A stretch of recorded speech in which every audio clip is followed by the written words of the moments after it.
How glad I was to hear from my parents. "Sweetie, your dad and I are going to visit Grandma for a week." When asked if I wanted to go with them, I declined, attributing it all to feeling unwell. I loved staying home alone. My parents trusted me, and I never feared, quite the opposite. On such days, I would invite friends over, we would watch movies, have fun, and generally have a great time. I could walk until 2 in the morning, until I wanted to sleep. Besides, I had been home alone many times before, so there was nothing to be afraid of. On one of those evenings, I invited my best friend over. Of course, Dana agreed without hesitation, and within a couple of hours I heard a knock on the door. I happily let Dana in, and we started our fun time together. Time flew by quickly, and after watching another horror movie, Paranormal Activity, Dana said it was late. Time to go home. Dana was quite timid, unlike me. She watched horror movies with me, or told scary stories to avoid looking like a scaredy cat. But I know everything about her, so I offered to walk her home, and she immediately agreed. And so after about 30 minutes we were already near her house. I said goodbye to her and quickly headed home. Something was bothering me. I think each of you has had the feeling that someone is watching you, observing and piercing you with their gaze. I had the same feeling. I wouldn't say I was scared, but I really felt uncomfortable. Even the dead silence seemed suspicious to me. I started looking back, hoping to spot the person who had been following me for quite some time. Looking back for the umpteenth time, I noticed someone's shadow flickering along the wall. That's when I really started to feel creeped out.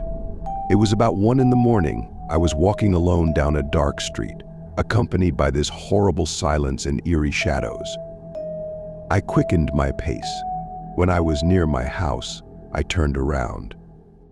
That's when I noticed the young man. I thought maybe he just came out for a smoke, as I hadn't noticed him during the entire walk. I skillfully opened the intercom door and desperately wanted it to close quickly. Now I felt calm. As I climbed the stairs to my apartment, I glanced out the window one more time.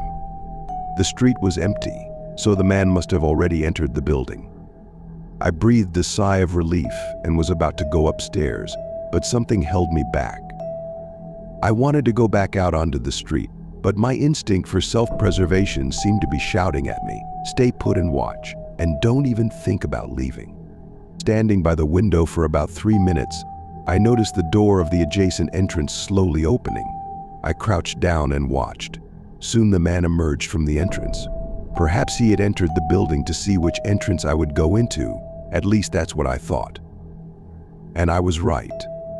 The guy walked slowly towards the door of my entrance and stared at it.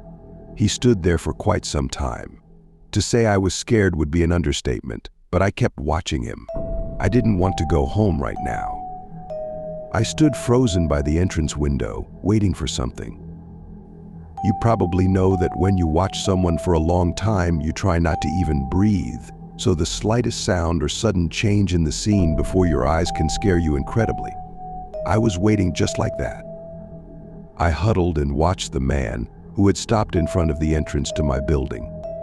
Then suddenly he sharply turned his head and stared right at me. I rushed upstairs to my apartment to safety. Suddenly the door to the entrance slammed shut. Goosebumps ran down my spine. I just didn't know what to do. Going upstairs wasn't the best option, and going downstairs. And where would I go after that?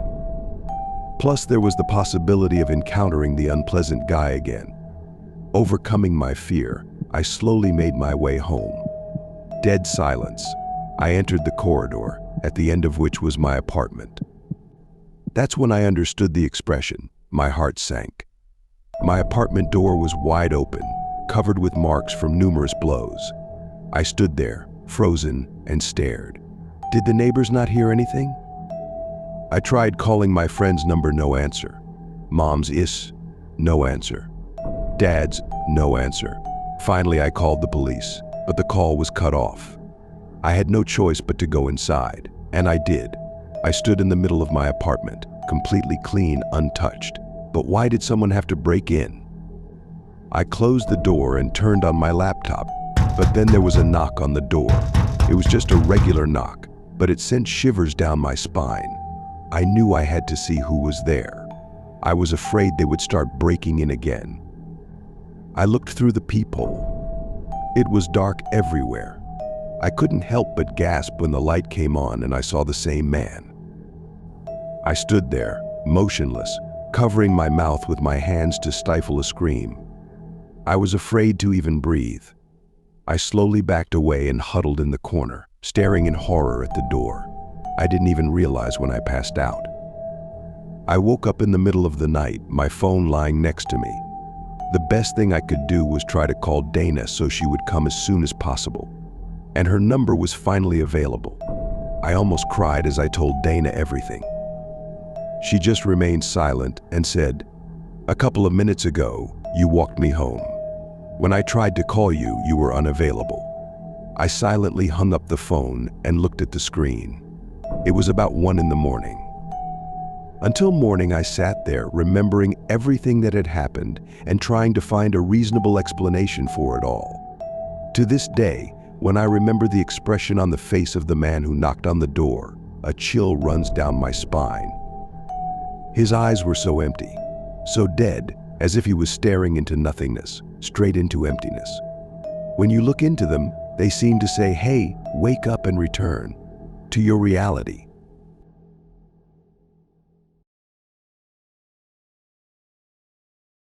Perhaps my story will seem crazy to you. Most likely, no one will believe me, but I have to tell someone about it. As I write these lines, the horror leaning over my shoulder whispers in my ear. I've long ceased to fear that whisper. The fear has gone, leaving behind a wild exhaustion and a sense of complete hopelessness. I think it wants me to tell about it, or maybe it doesn't care at all. It's very sad to be lonely. No one will notice if a person suddenly disappears. No one, except for it, will hear the quiet whisper in the silence of an empty apartment. They won't notice how shadows gather in the corners, too dark, too alive. I was one of those people who never got bored in their own company. Until recently, I never felt burdened by my loneliness. And then everything went awry. At first, my apartment started to feel gloomy. The lights seemed unable to dispel the darkness completely. It felt like the wattage of all the light bulbs had been halved. I chalked it up to a low voltage in the power grid. As it turned out, I was wrong. Then the sound started to dull. No, they didn't disappear. They just receded into the background. You know how nature goes silent before a strong storm? No birdsong, no chirping of crickets, just a ringing silence. The perpetual twilight reigning in my home exacerbated the sense of impending doom. As a hardened atheist and skeptic, I simply didn't pay enough attention to it, just taking everything for granted. My familiar world was shaken when the whisper appeared. At first, it was more like a rustle, as if the wind was playing with fallen leaves. Barely audible, elusive, as if someone infinitely distant was sighing heavily. I was scared then, really scared, but it was already too late. Gaps in my memory began to occur.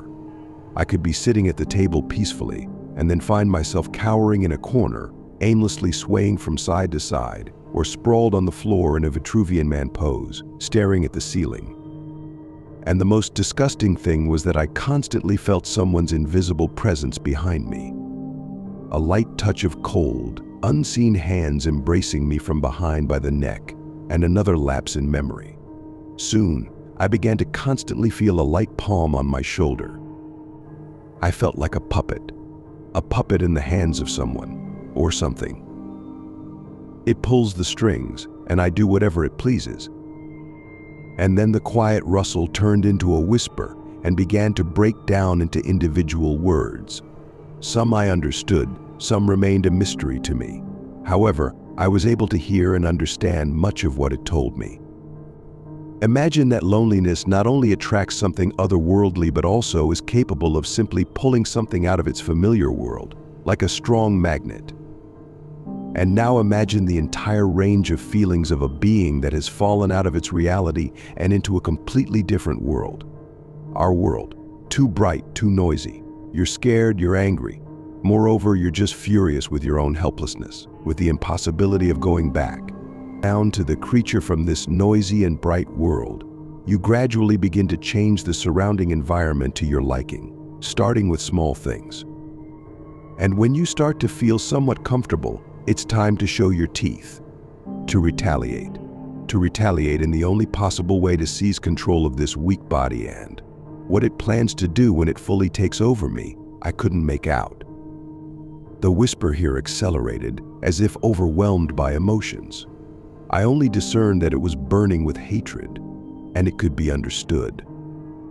The next memory lapse was the most horrible. I woke up in the middle of the night, in the middle of the street. Although the last thing I remember is preparing dinner early in the evening. My fingers were smeared with something disgusting, and a satisfied expression of a mischievous boy who had just tormented a cat froze on my face. I can't go on like this. I don't know what it will do next time. Will I wake up with bloody hands over a fresh corpse? Today I made a decision. I won't let it go. The approving whisper behind me is replaced by an indignant hiss. But for now, it's powerless. I've noticed a certain pattern in the surges of its strength, and I know that right now it won't be able to seize control of me. The noose, tied to the hook from the removed chandelier, sways rhythmically. The hissing doesn't subside for a second, it seems that a little more, and blood will start flowing from my ears. I will leave it in our world without the shell that serves as both a source of power and a kind of anchor. Right now, it's the only way to break free from its tight grip and kill it. Yes, I've learned a lot during our forced coexistence. All that's left is to tighten the noose around my neck and jump off the chair. I won't let it go.